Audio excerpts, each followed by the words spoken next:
Wilhelm II, the tragedy of an emperor who wanted to be great. In the long flow of human history, there are individuals whose lives are bound to political earthquakes that change the fate of the entire world. They once stood at the pinnacle of power, where a single signature could determine the lives of millions. Yet it was also they who, through their own choices, opened some of the most tragic chapters in history. Wilhelm II, the last emperor of the German Empire, was such a man. His story is not merely the story of a king. It is a mirror reflecting an entire era, a young empire, brimming with ambition, a Europe seething with nationalism and imperial rivalry, and a human soul torn between the desire to rise and an unending sense of insecurity. 1. The first wound of a tragedy. On January 27, 1859, in splendid Berlin, the first cry of a newborn echoed through the Crown Prince's palace. The boy bore a long and formal name, Friedrich Wilhelm Victor Albert, but history would remember him by only one title, Wilhelm II. From the very moment of his birth, fate seemed to place a question mark over his life. The delivery was extremely difficult. Wilhelm was born breech, a dangerous condition in 19th century medicine.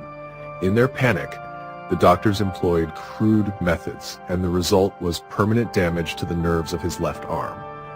That arm was weak, withered, and shorter than the right.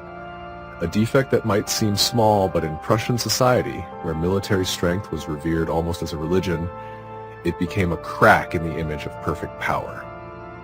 How could a disabled prince ride a horse, wield a sword, and lead troops? Wilhelm grew up under looks of pity, comparison, and suffocating expectations.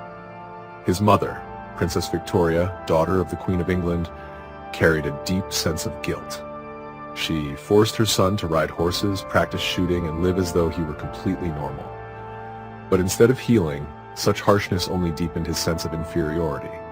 Wilhelm matured with a profoundly conflicted soul, intelligent, eloquent, rich in imagination, yet also hot-tempered, stubborn, and prone to despair. Behind his pride lay a constant fear of being looked down upon, and from that fear arose an unrelenting desire to prove himself through power. The German Empire and the shadow of Bismarck. Wilhelm's youth coincided with the birth of a unified Germany. For many centuries, Germany had been little more than a vague concept on the map, fragmented into hundreds of small states. But under the iron hand of Otto von Bismarck, Germany was unified through blood and iron. 3 wars in less than a decade created a new empire. In 1871, in the very Palace of Versailles in France, the King of Prussia was proclaimed German Emperor.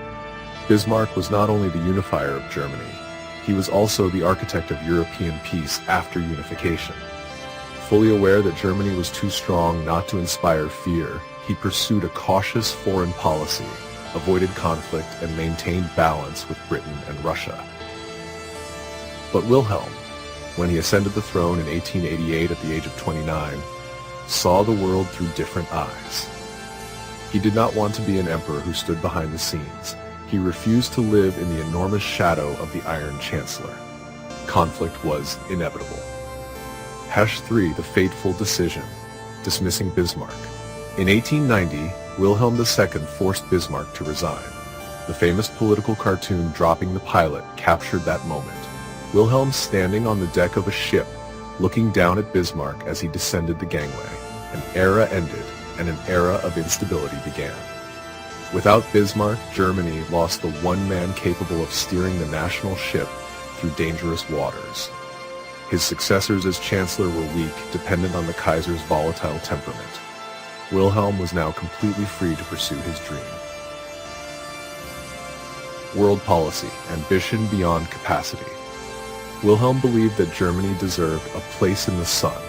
He pushed for colonial expansion, built up the navy, and directly challenged Britain, the ruler of the seas. The naval arms race became a fatal strategic mistake. Instead of forcing Britain to yield, Germany pushed Britain into the arms of France and Russia. On land, Germany was virtually unbeatable, but at sea, challenging Britain was tantamount to self-isolation in diplomacy. In the colonies, German brutality reached its peak with the genocide of the Herero and Nama in Africa, an indelible stain on German history. Wilhelm not only failed to oppose it, he supported it. Power, in his eyes, had to be asserted through fear. 5. Scandals and the collapse of prestige. As the 20th century began, the aura surrounding Wilhelm gradually faded. Court scandals, diplomatic blunders, and especially the Daily Telegraph affair of 1908 shocked all of Europe. For the first time, the world clearly saw an emperor who was impulsive, lacking self-control, and unsuited to modern leadership. Wilhelm became isolated, suspicious of everyone. He gradually withdrew from real governance, allowing the state machinery to drift along a dangerous inertia. Number 6.